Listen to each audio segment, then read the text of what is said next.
For the UBET Perth Super Sprint, it is time for the first race of the Dunlop series to get underway. We have great conditions here for racing in Perth. Welcome back to our coverage. And of course, the Dunlop series celebrates a special milestone this weekend. In its 16th season, it racks up its 100th round.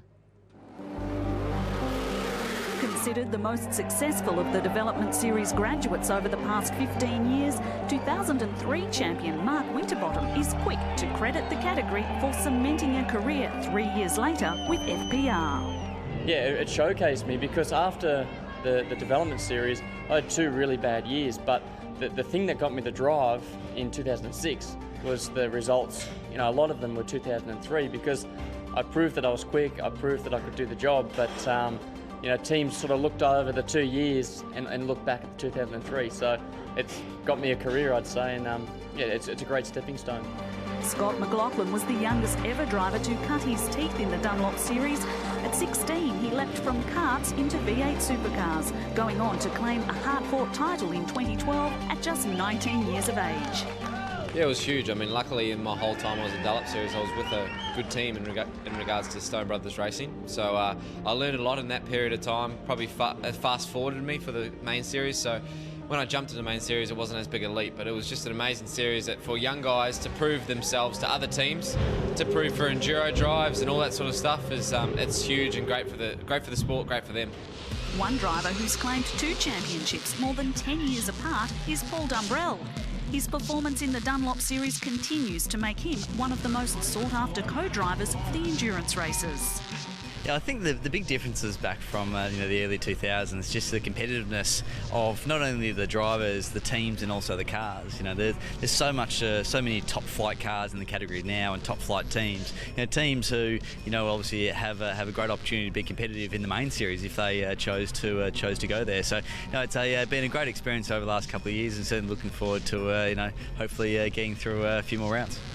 Dumbrell is 3rd on the all-time round winners list and 2nd for all-time race wins. But there's a new generation hot on his heels, including Cameron Waters, considered the driver most likely to earn a place on the Dunlop Series honour roll.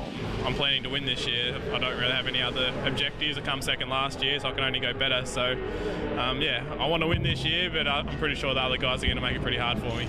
If I can join that little list and then hopefully move up to the main series, it'd be pretty cool. Yeah, Cameron Waters there, one of our bright, shining stars coming through the Development Series, the Dunlop Series. And Scafie, it is a really important series, isn't it? Because it is the breeding ground for tomorrow's stars. Well, there are 2 things. It does the driver development. So the original thing about it was to bring young people through, which has just been fantastic. So as you saw before, McLaughlin, Dumbrell, Mostert, Pye, Percat, now a new breed also coming through there. The other thing that it does is it downstreams the cars, Russell, which is really important, isn't it? Because along the way, the teams have been able to sell their cars down to that series. It means that the pit lane in both areas, the DVS and the V8 Supercar main game, are prosperous as a consequence. Oh, absolutely. Since the inception of Car of the Future, I mean, there's a lot of good equipment there because all those winning cars from the previous years actually came back. There's good equipment. Don't think that they're pretty old second-hand things. Like, these things are Trek things, of the previous generation car. So they're good equipment, which means it gives those drivers a real good feel what it's like to be in a good car, and car that handles properly so they can learn what's going on. I was looking at Paul Dumbrell being interviewed there. Paul does it in a different way. He's doing it because he's getting laps and mileage, and he obviously likes racing as well for when he jumps in with the Win Cup and the Enduros. Yep. A lot of people say, well, should he really be in there? But my thought is, with any championship, you've got to have a yardstick. And Paul's a very experienced driver. He's very quick, and that's a yardstick for all these guys to, if they're keeping up with him or beating him, it means they're actually at a pretty high level. So I think it's good to have someone in there as a measurement. And you say too, I mean, it is a pool to draw on when it comes time to the Pertec Endurance Cup. Well, it does. It gives everybody a run. But the other thing that Russell was just referring to, which is really good, is that those young guys, that as they come through, that level of experience they get there. So when you looked at that series before with McLaughlin, Mostert, Pye, Percat, they were all racing each other, and they were effectively in factory cars because it was 888, HRT, FPR of the day supplying cars. So they had really good equipment, and that gave them then the miles coming into the enduro races. So that's an important part of not just the progression, but actually having guys that are good for those long distance races. Yeah, it is a terrific category, and we see some fantastic racing. Let's hand it over to our commentators now for race 1 of the Dunlop series here in Perth. It is a very good afternoon to Greg Rust and Greg Murphy.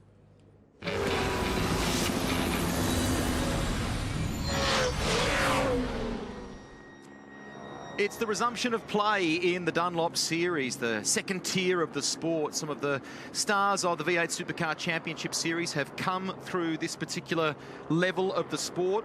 As our coverage of the UBET Perth Super Sprint continues, we watch some of the youngsters. Greg Murphy with us in commentary, Rihanna Crean in the pit lane, and there are a couple of 16-year-olds on the grid here. Pretty cool opportunity for guys that are actually still at school.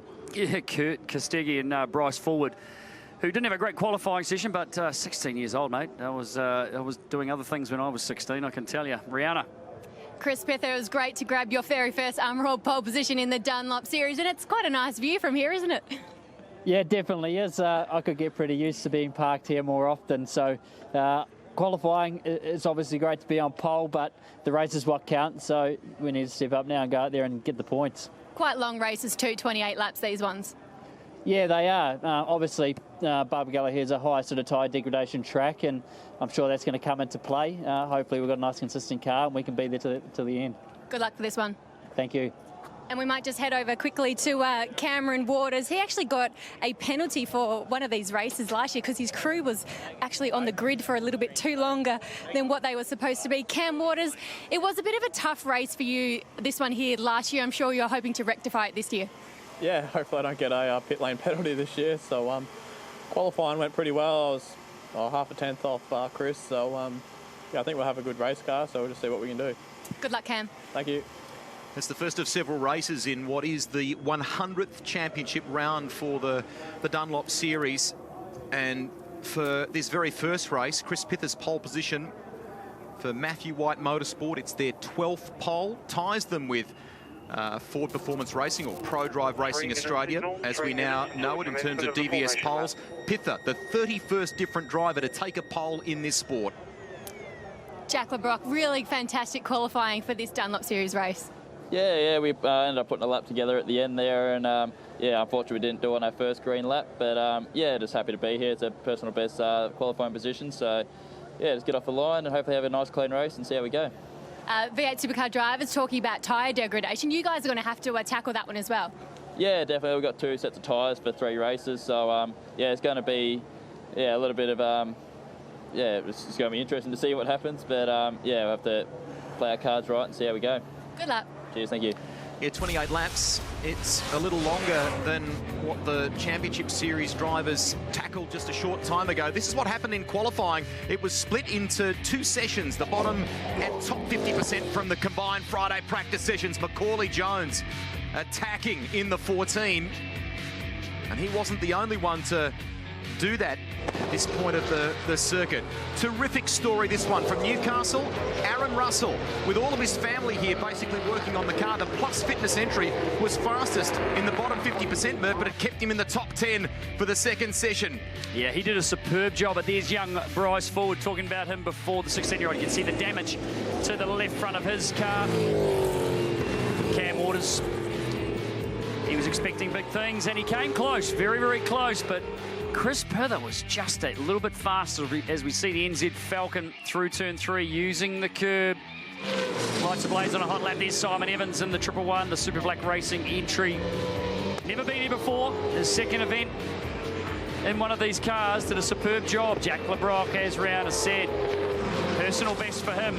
But this was the guy who put it all together to stick it on pole. The Armourer pole position for Matt White Racing. Superb job by Chris Pither. I saw Matt as he walked back across the bridge here from the pit lane to the paddock area for the Dunlop Series after that quali session. He was super excited. really proud of all the team there, and that's what he wanted from his drivers, from LeBrock, from Pither. He wanted a good result here. You talked about the 111 of Simon Evans. Well, this is new turf for him, and he's getting better with every outing. So I think the fact that he's on row 3 is still an exceptional result. Oh, unquestionably, it's a great effort, considering all the learnings that's going on at the moment for a lot of these guys to be able to put it all together. And he's got some experience, though, Simon. He's been doing a fair bit of work and driving in the Super Tours of New Zealand, amongst other things, and it's all starting to pay off.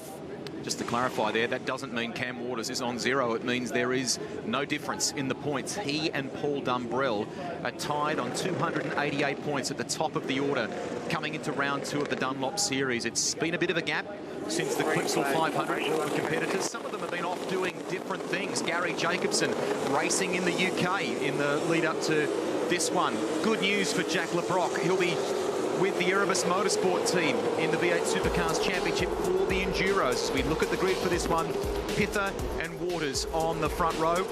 Waters doing a bit of speedway in the break as well. Andrew Jones felt he had a good car in Friday practice, starts on the 3rd row. Aaron Russell, bottom 50%, which he was disappointed about in Friday practice.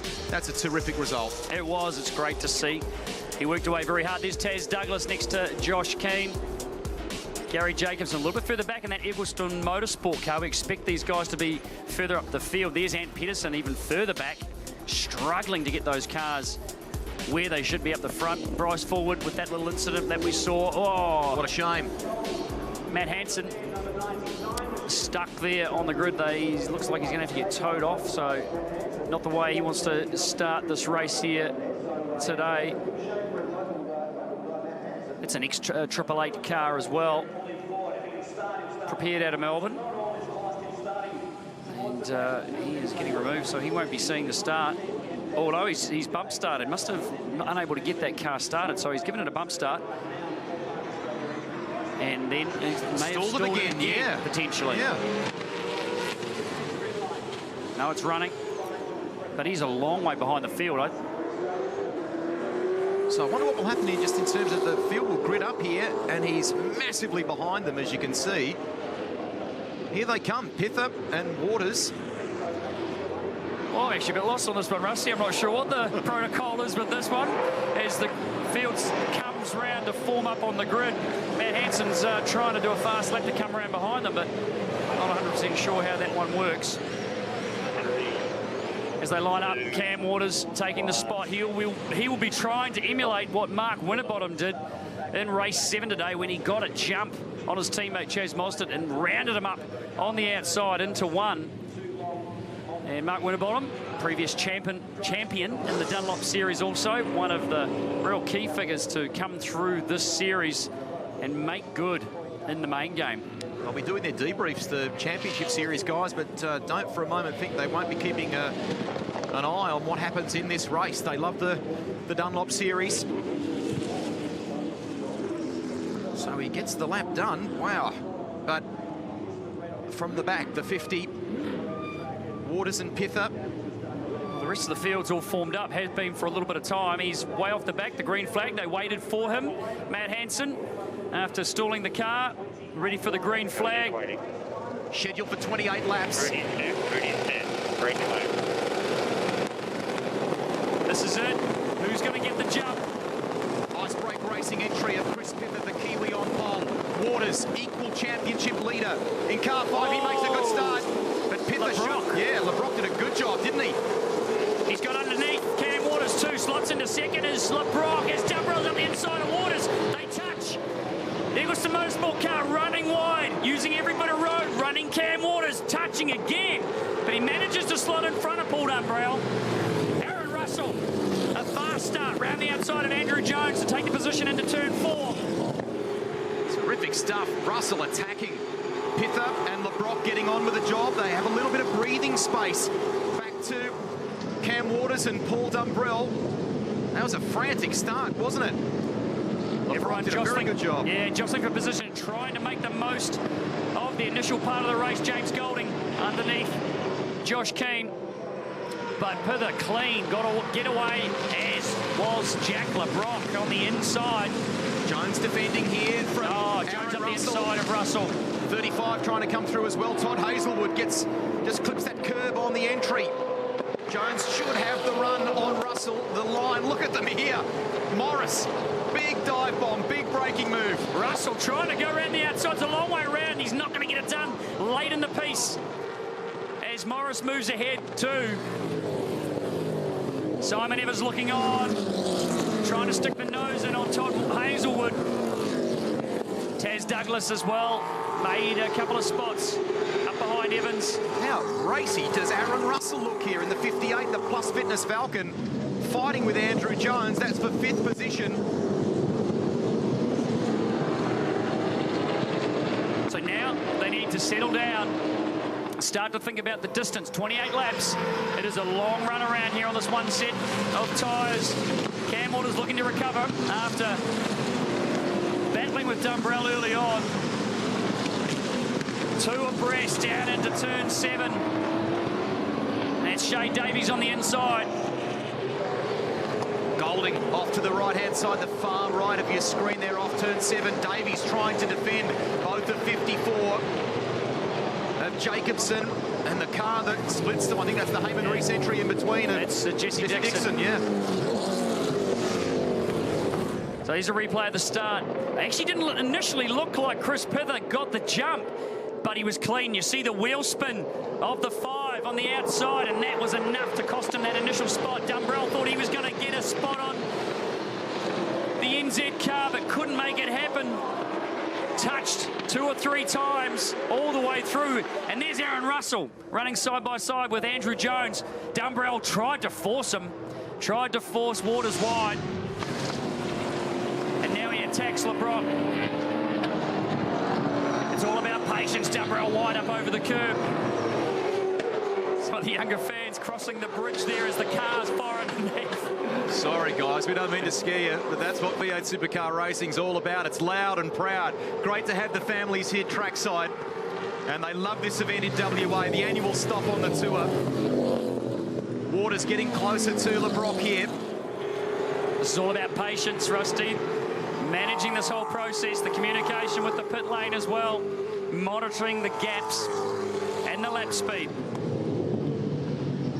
It's so easy around here just to be that little bit more aggressive because you think it's okay, and with that you find the car move a little sideways, and just that tiny bit of movement, scrubbing the tyre across the surface, can do enough damage to cause a faster degradation. As Waters, he smokes the left front, manages to get away with it, got up over the curb. LeBrock looking for the overlap down the inside. There's a touch, very aggressive by Waters, blocking there.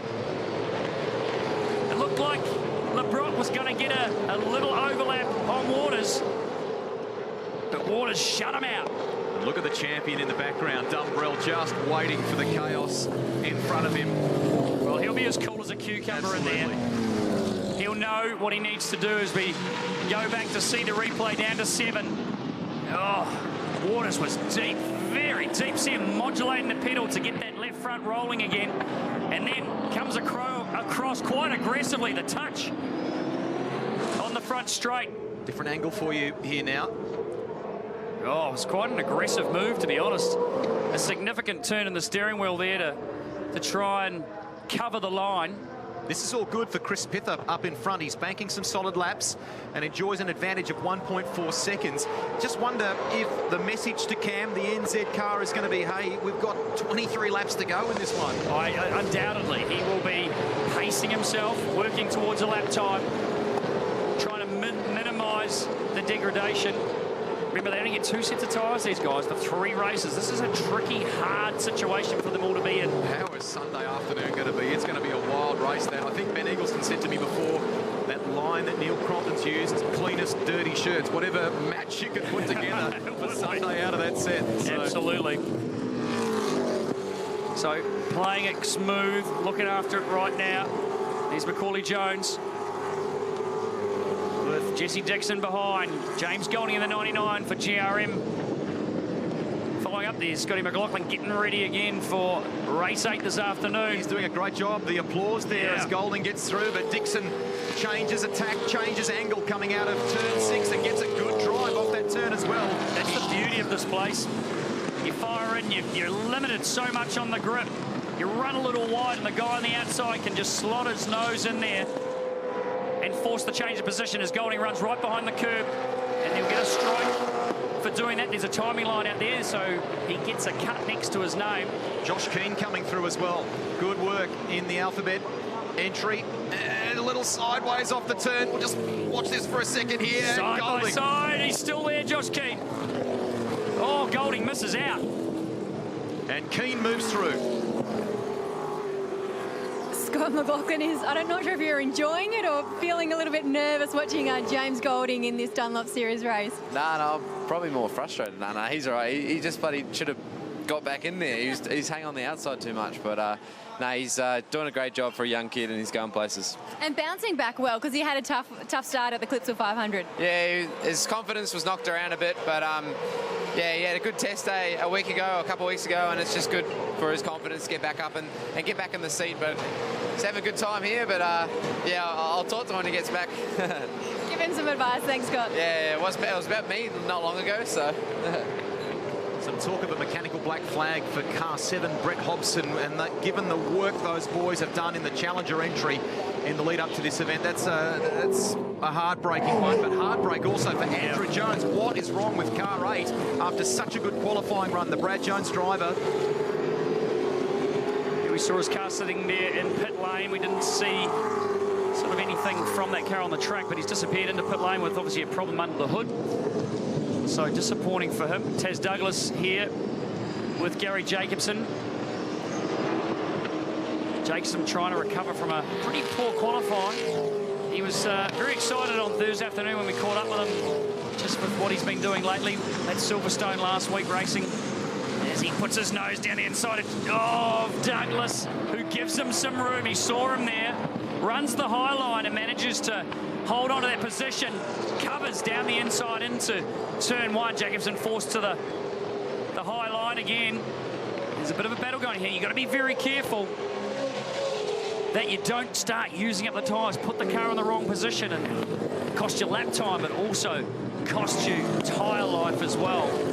So even though you want to be racing, you're trying to find your way past someone, you've got to be very cautious of that. You might just use up that little bit too much tyre doing the job. So finding a way past is very tricky around this Barbagallo track. Only 2.4 Ks in length, but a very tricky 2.4 Ks. Taz Douglas said, I haven't done much driving in between. He was very eager to get back behind the wheel. He's helping young Jason Leoncini, who's in the second of the team cars there this weekend. The car that was campaigned by Chelsea Angelo in Adelaide. And Taz is currently in 10th position as we take a look at Paul Morris in the 67, 6th place ahead of Todd Hazelwood. Very professional, very impressive effort, Todd Hazelwood.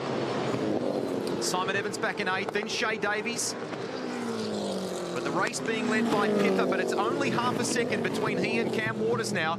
LeBrock, a gap back to 3rd for him, and then Paul Dumbrell in 4th place. Aaron Russell, man of the match stuff so far this weekend, the Plus Fitness Falcon, 5th. And remember, he didn't get to take part in the top 50% in qualifying. Hazelwood, good move down the inside. Morris gave him some space too. I think he recognises that maybe Hazelwood's a little bit faster. And Simon Evans behind him. But Shay Davies come through from 14th on the grid, and he's putting pressure on Evans now for that 8th spot. So we'll keep an eye on Davies, who looks very pacey. Rihanna. Andy Jones, disappointing to be out of the car for this first race. Talk us through the problem. Yeah, always disappointing to be out of any race. I just got an oil pressure warning light, and I suggested to those guys that I'll keep cancelling it until they tell me otherwise. So they suggested it was better to stop, so I've stopped. Very disappointed that you've got black boots on here, though. What's going on there? Pink boots are of the past, but luckily you've got 2 more races here this weekend. Yeah, a couple more to go. So we'll get out and have another crack, start from the back next time and try and pass a few people. Good luck for the rest of the weekend. Thank you. Thank you. Should have good tyres for those races as Cam Waters. This is for the race lead. Gets a good run off 6. And it's a drag race over the hill, down. Look at them, elbows out. They don't touch, but man, there's nothing in it. Oh, this is good to see Pither fighting for this. He ran slightly wide and had a touch. He's looking for the crossover, but he's not going to get the drive off the turn to be able to get his nose back underneath the 5 of Cam Waters. Waters just pacing himself. Very, very strong. And Perth, there was nothing he could do about it down at turn 6, and he's already just lost a car length or so from the back of the Pro Drive Racing Australia car. Look at them moving around. They start to feel like jelly, these things on these tyres after a short period of time. Some of those long radius corners, you've just got to wait, don't you, on the throttle? Oh, you've got to wait. You come into the bowl here, into turn 6, cold corner, whatever you like to call it. You come down there and it feels like an eternity from when you start to come away from the brake pedal before you can start to press that throttle again. One of the longest loaded corners for a tyre in the country. It just goes on and on. It's fabulous to drive around there, but when you're lacking grip and you're trying to squeeze the throttle and you're trying to protect your line and race someone, drag race someone down the straight into that braking zone, it's so tempting. As Shea Davies, I was talking about him before, looking racy. Shea Davies dispatches Simon Evans to grab that 8th position, and he's looking very good at the moment. He needs to control that, make sure he's not using up too much of that tyre. Still 16 laps to run. 28 lap distance for this one. They tested that Davbridge Constructions Falcon very recently, and Shea felt it was a real positive day for him. They learned a lot with that car, and he's ahead of the 111 here now of Simon Evans, and really getting on with it. Shea Davies. Stone Racing got a number of entries in there. They do a fantastic job, and Shea spent a lot of time in Carrera Cup. He's done some stuff in New Zealand as well, and getting some miles in a bigger tin top V8 engine car in the Super Tours, and it's really paying off for him. So good to see him making his progress forward. 1.3 seconds the margin between Waters and Pither, so 15 laps to go, but Waters has got the hammer down, so hopefully the tyres hold up on that NZ Falcon. Josh Keane here, zeroing in on car 10 up ahead of him. That's the battle for 13th place. Jesse Dixon holds 13th. Macaulay Jones, terrific work by young Macaulay Jones to be in 12th place ahead of the Heyman Reese entry. Just looking at the top 8 and their last lap time, all very similar in the mid to high 58 bracket, which is pretty consistent considering what the fastest times so far, the best laps of the race. So, had a good look, Jesse Dixon. Jinx to the inside, to the right-hand side. He has looked like he has got his nose up the inside of Macaulay Jones. It's a drag race now, as we see the sand coming off the tyres of Dixon's car. He's on the inside. He wants to try and get over a little bit. Macaulay Jones puts himself in the position to maybe get the crisscross, but Josh Keane's right there too. So a nice move by Jesse Dixon to take that 12th position. Andre Heimgartner looking on, spent a lot of time in the development series. Certainly cut his teeth and was a big part of him getting this opportunity that he has now for Super Black Racing in the main game with Pro Drive Racing. Back with this battle, and Pedersen at the tail of the group, the Kiwi in the 38, who will be with Andre Heimgartner for the Enduros for the Super Black Racing team. That was announced in relatively recent days, the past week. Same story for Jack LeBrock. The news coming through that he'll be with Erebus Motorsport. And Taz Douglas, who you're watching here, getting some miles with Nissan Motorsport on Friday. One of a number of drivers in the development series getting a run in the main game just to keep them sharp for the Enduros. Pedersen on Josh Keane. The 38 through. Douglas has done a pretty good job here to keep Jacobson behind him. Jacobson has had a, on his terms, he's had a rotten weekend so far. He's ventured off the track several times. He's just put his head down in this race in 11th place right now and just wants to bring it home.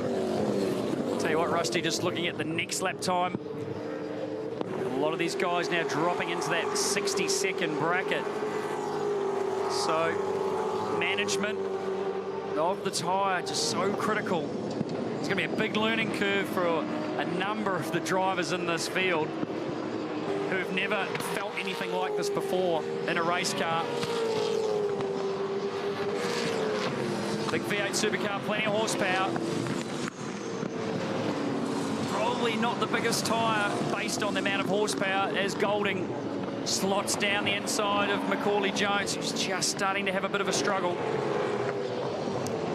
They cross the line, Waters, mid-59s. Next back, Chris Pither with a 59.8. Macaulay had a look, but Golding shut the door. I dropped by the GRM Development Series truck before. Gary Rogers was in there having a chat with Golding, who works in the sub-assembly area, and or Bieber as he's best known. Bieber, as the boys have been calling him, yeah. So a big repair job on that Commodore between the last round of the championship and here. Looking down the inside. This is on Macaulay Jones, and Pedersen moves through. Josh Keane in the background has been overlaying all his data with Andrew Jones and just learning the finer points of this track, trying to understand where he can, particularly under braking, Murph, where he can go that little bit deeper and how best to make the gains at a track like Barbagallo. Paul Morris just starting to see his mirrors getting a bit fuller of the Falcon of Shea Davies, who's continuing to be pretty competitive at the moment. But Cam Waters, he's starting to show the class that we know he's got. Dumbrell's a bit of a surprise. He hasn't been able to do much about the guys ahead of him, still sitting in the 4th position. Trailing Jack LeBrock. He's got a couple of second gap over the reigning champion at the moment. Davies looking racy. Is he going to slot? He is. He's going to have a look. He just saw a small little puff from the right front, but he's done this clean. There's nothing Morris can do about that. Another nice pass by Davies in the 90 for Matt Stone Racing. So is the United Falcon starting to just be a little hurt on the rubber?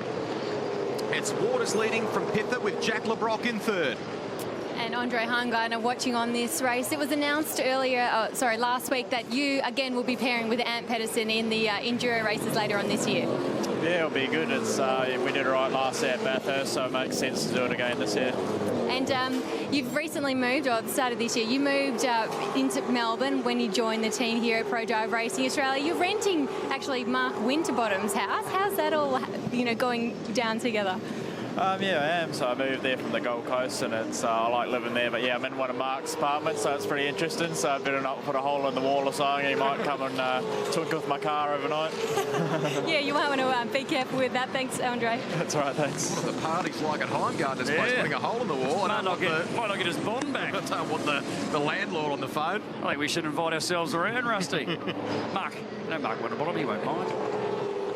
Back to Simon Evans here. Look at Taz Douglas lock at the break. Oh, that's a big lock up. He got racy. He looked like he was showing his nose to Simon Evans. It's been incredibly costly. Lost 3 spots in the space of 100 metres or so. He's doing such a good job too, holding that position. He was the point I was going to make. The patience for Gary Jacobson rewarded. Finally, there was an opening, and he's moved through. So did Jesse Dixon. Wasted no time. Great work. Brad Jones Racing. They get that Wilson Medic 1 car of Andrew Jones back out on track. Let's have a look at this again. Oh, you could just see as he jumped on the brakes, the rear just shuffled across a little and unweighted the right front, which then cried enough and stopped turning. And he ran pretty wide. Jesse Dixon also benefited from that.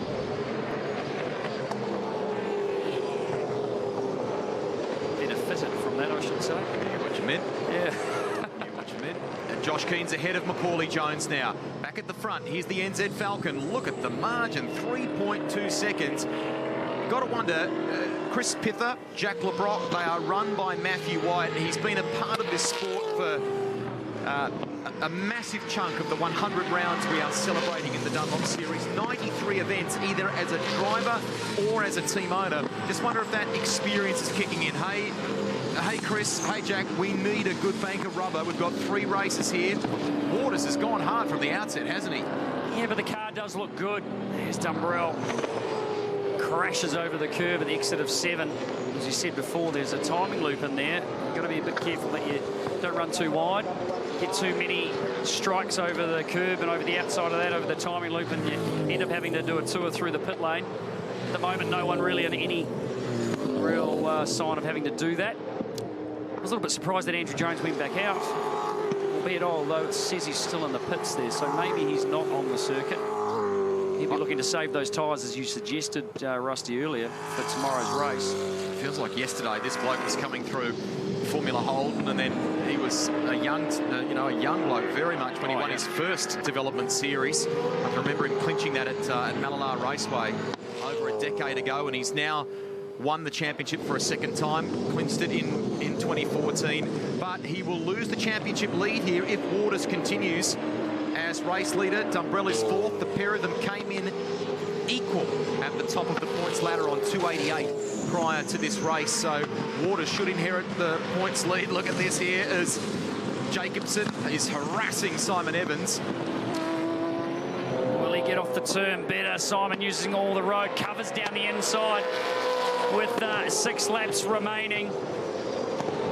Oh, Jacobson, high line. You can just see the rear of the car getting a bit of yaw on. But he is trying to make up for that poor qualifying position. Oh, look at the rear end of the Falcon. Just protesting under power.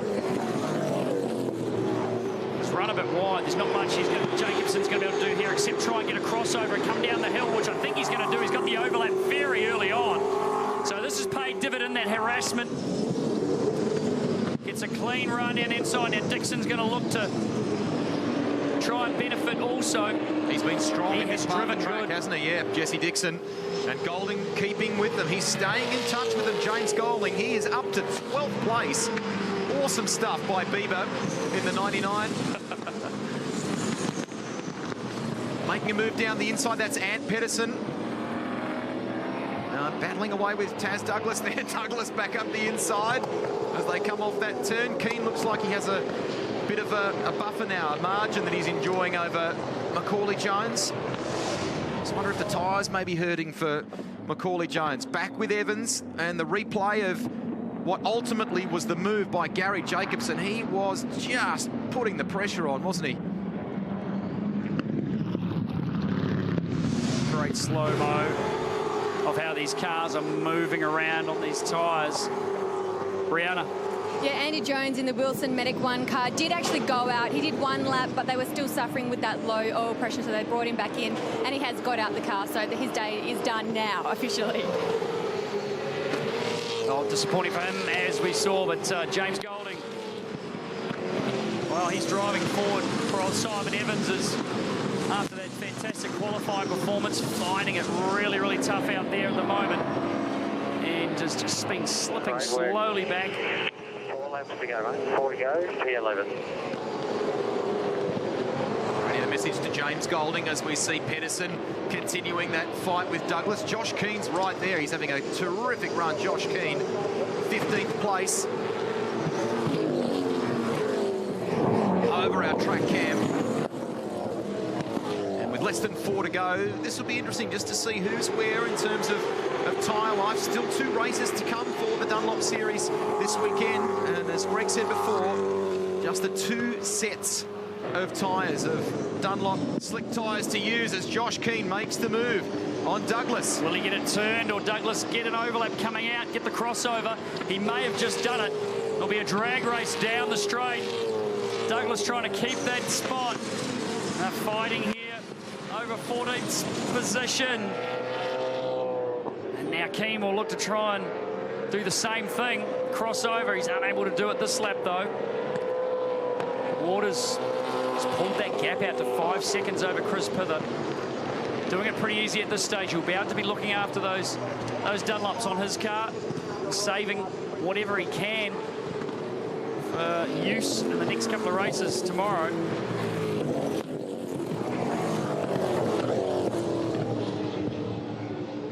Meantime, up in front, it's a 5.2 second lead for Cam Waters as Craig Lowndes watches on.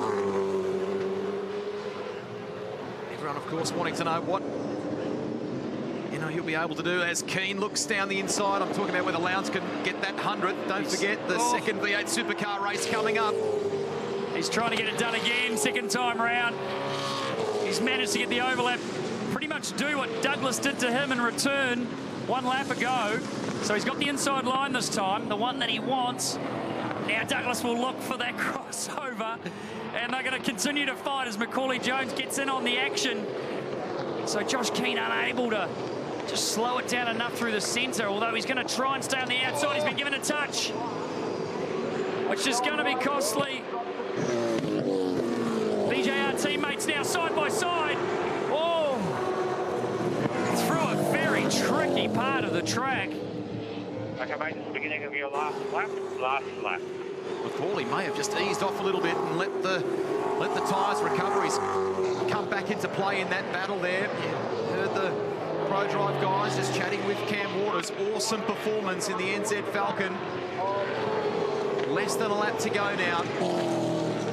And on that lap, Rusty, he was at 60 seconds flat, 1 minute flat. And Chris Pither, 0.7, 7 tenths or 8 tenths of a second really slower, as that gap's now gone out to over 6 seconds. So Waters, a pretty good advantage in car speed and management of the tyres today. And he is showing his class, no question about it. Paul Dumbrell will drop behind him in the championship. They went into this race on equal points. He's 10 seconds behind his our champion from 2014. As Waters comes around to receive the checkered flag for the first race this weekend at Barbagallo in the Dunlop Series. Well driven, well managed, good work. Chris That was Pither. the call. That was the call, Rusty. Well managed. Well managed, yeah.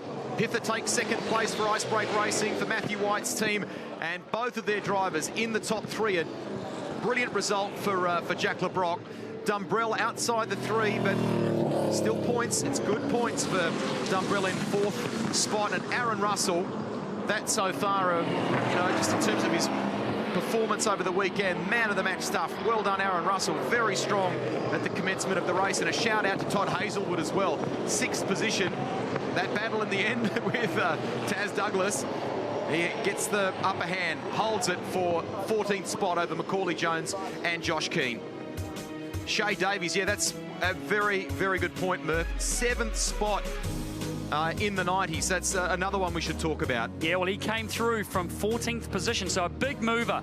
Didn't qualify too good, but made up for it in the race to be just behind Todd Hazelwood. Paul Morris inside the 10. Jacobson recovering pretty good to be in there inside as well. James Golding, great drive. Great to watch him coming through. Simon Evans, unfortunately, dropping back after doing such an awesome job this morning qualifying. They're the rest of them. Kurt Kostecki had that 5 grid spot penalty after qualifying. McGill, Hanson after that bizarre situation at the start of the race, and Bryce Forward.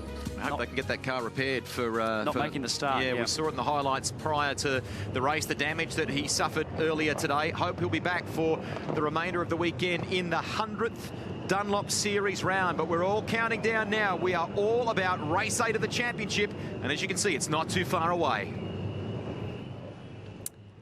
Yeah, not too far away at all. Thank you very much, Rusty. We are looking forward to race 8 after Mark Winterbottom took out race 7 earlier today. And of course, Craig Lowndes has the opportunity to rewrite the history books here this afternoon at Barbagallo Raceway. Mark Scaife sat down with him as he looks to become the first driver ever to notch up 100 race wins.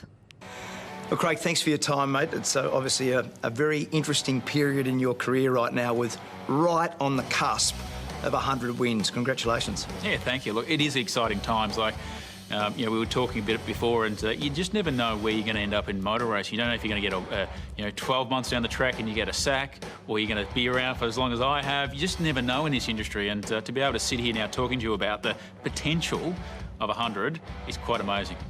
So when you contemplate it, and you think of, young bloke in Melbourne going go-kart racing and going Formula Ford racing, did you ever think that it would end up like this? Did you ever sort of contemplate where you've gone and what you've achieved? No, and it's one of those things that you go through as a childhood. You go through go-karting and go through all the steps. And at that point, all you think about is driving a car, racing a car, developing into the next stage, going to the next category. And of course, you come into this industry and it's vastly different. It's not only just the driving sense, but it's the commercial side of it, it's the travelling, it's doing everything else, which you've got to learn at a young age. But you've got to have people around you that teach you that side of the business to have the longevity that thankfully I've been able to have. We've spoken about so much of your success over the years, but there's been some hard times too. Oh, look, there's no doubt. And, when we were together, when we left Holden brand, we moved forward, those next 4 years of my life were up and down like a yo-yo. We had some reasonable cars, but we had mainly some mechanical failures. The cars weren't fast. You don't get depressed, but you get that sort of, are we still good enough to win races? And then luckily you sort of dig your way out of that position. You come back into a team like this, and when Triple Eight, when I first saw it, it was a couple of years into its program. They were mechanically, the cars were failing. No one really understood the direction of where Roland wanted to take the team, and of course then 10 years later, the success that this place has had has been quite remarkable. When you first joined, no one would have ever driven the car as hard as you drove it. Would they? I mean, seriously. I was always a mechanical sympathy. I was never none. I had passion fingers. So, and I remember with a couple of first times, it's when I was with you in HRT, it's the in-car cameras used to catch out all the bad habits. Resting my foot on the clutch, and of course the engine guys would always have a crack at me about burning the clutch out or the thrust bearing and all that sort of stuff. So, of course, you do learn and change your driving habits as you go through the car's generation change. I remember when I broke Brock's record, and you were the first guy that was there when I got out of the car, and when you broke my record at Perth, I made sure I was there to shake hands with you.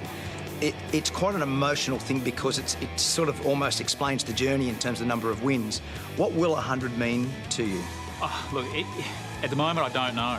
Like, I know I'll be unbelievably over the moon with emotions and flooding of everything else, and it's sort of almost like, the way to describe it is like a cricket player. You're sitting on 99 runs, you just want that one more. And it's probably the nerves of being able to face that next ball to see whether you're going to be able to block it or smash it away for a 4 or a 6. So I think for me to get that 100 will be something very special. I think it'll be a number that I'll always look back on. And again, you never know, when I first started this whole journey, that you'd sit here and talk to you about 100 victories, and it's just quite remarkable. Yeah, what an incredible journey it has been for Craig Lowndes throughout his career, and no one more deserving than him to be sitting where he is on 99 race victories, with the opportunity this afternoon to make that 100. A terrific chat there with you, Scafey, and I'm interested to get your thoughts. You yourself have sat where Craig is sitting at the moment, on the verge of achieving what is an enormous milestone, not only in his career but in the history of the sport. What impact, if any, does that sort of occasion have on a guy like Craig Lowndes? Look, it really does. I was really surprised by how emotional he was about that. And this is something we're hanging over him every time he gets in the car at the moment. Everyone's talking about it. And, it's an unbelievable journey. When I was sitting there together with it, I really enjoyed it because he's got a really good memory for some of those great drives. But he knows the highs and the lows. He's been through that. He's an extraordinary young guy, but behind that big smile is an unbelievably competitive guy. Absolutely. He is one of the best competitors we have in the V8 supercar field. Let's head down now to Chris Stubbs, who caught up with Craig after he finished third in race 7. Craig Lowndes, you didn't get the 100, but still a podium all the same. Good drive. Yeah, thanks. I think that, our car is actually working really well. I can't, complain about it too much, but obviously the ProDrive guys next door are obviously got a very good package around here, and they flow well from 4-5 down into the bowl, where we struggle a little bit there. But again, good to be on the podium, good to have a third place. Great for us in points-wise, but now we've got to back it up for race 2. You touch on the points, you realise you are now the championship leader? Oh, really? Oh, that's great. It's fantastic. I do. But I know Jamie starts in front of us for this second race, and I know he's very keen to obviously make amends from race 1. As I said, the cars are working really well. I'm really happy, but we just got to find that little bit more to try and combat these Falcons. But, look, it's a great start to the weekend. Final chance to get that win 100 before we talk about it all over again tomorrow. Do you think you're a chance? Oh, look, I think that, these guys next door are going to be hard to beat. I think there's no doubt about that. But if we can get in front of them, hopefully we can make the Commodore as wide as we can, like John Bowe used to do, and basically, see what we can do. But, we just got to find a little bit more to be competitive with these guys. And then I think if we can do that, yes, we can make it happen. Well done. Thanks for your time. Good luck. Cheers. Thank you.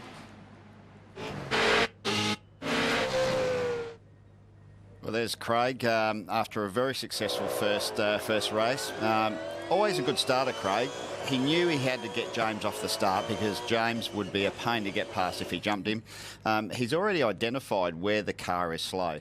He knows it's around the back of the circuit, especially into 6 where he's losing time to the FPR cars. So that's where someone like Craig, he's switched on. He knows, he's already identified it, would have gone down to his engineers. That's where we need to make the car go faster, fix it, and I'll get him. So he's off and running. Do you think he can do it this afternoon? Do you think he has a better chance tomorrow in the longer format? He'll start from 4th, of course, on the grid this afternoon. Yeah, I don't think he can win this one this afternoon. He has proven me wrong on the odd occasion. But I think tomorrow in the longer race, that'll suit him more. And the difference in the soft tyre versus the hard tyre, I think, is probably more his go.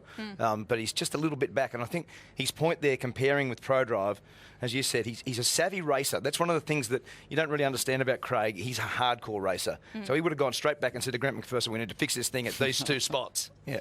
Russ, when he's at his peak, do you think he is the best driver out on the track? Oh, for sure. I mean, everyone has their strengths. You know, like some are like Tander, he's a hard charger, and you get other guys like Van Gisbergen, who's sensational and flamboyant. But I think as an overall package, Craig is it. He's naturally talented. He's got enough experience that he can recall on, and he knows how to bounce back as well. That's an important thing because when you've been kicked down a few times, you know, it's the good guys that always get back on the horse and get a result, and Craig knows how to do that. I guess, too, it's not a matter of if, but when he achieves 100 race victories. It brings into question, you know, that age-old debate. Will he be the greatest ever V8 supercar driver? Scafey, your thoughts? Oh, I think Whincup will probably break all the records based on the new system of more races, essentially. But Craig at the moment is, you know, when he's at his best, like Tasmania, he's the one to beat. Absolutely. All right, it is time for a very quick break here on Fox Sports. When we come back, race 8 of the 2015 V8 Supercar Championship will get underway. Don't go anywhere. You're watching the UBET Perth Super Sprint live from Barbagallo Raceway.